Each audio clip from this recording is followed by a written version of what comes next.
જય સચ્ચિદાનંદ.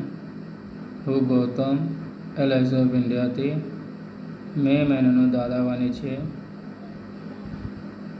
ટોપિક છે પતિ પત્નીનો પસંદગીમાં આપણને કોઈ ગમે એવું જોઈએ, કોઈક આપણા મનને ગમે એવું જોઈએ, બુદ્ધિની લિમિટમાં આવી જવું જોઈએ, અહંકાર એક્સેપ્ટ કરે એવો જોઈએ અને ચિત્ત ચોંટે એવું જોઈએ.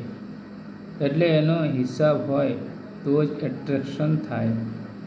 કુદરતના હિસાબ વગર કોઈ પેની શકતો નથી.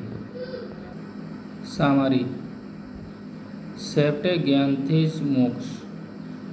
લગ્ન કરીનેય મોક્ષે જઈ શકાય અને લગ્ન કર્યા વગરેય મોક્ષે જઈ શકાય.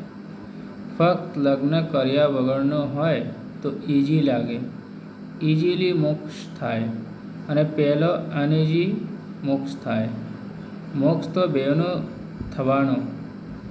આપણે કહીએ મારે આ કપડાં નથી પહેરવા, મને તો એક વંડી એકલી જ ચાલશે, તો એને એટલી ઉપાધિ ઓછી ને?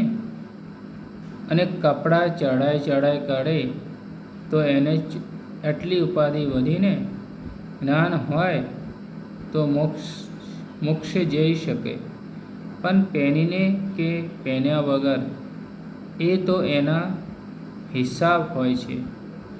દાદાશ્રી. જય સચ્ચિદાનંદ.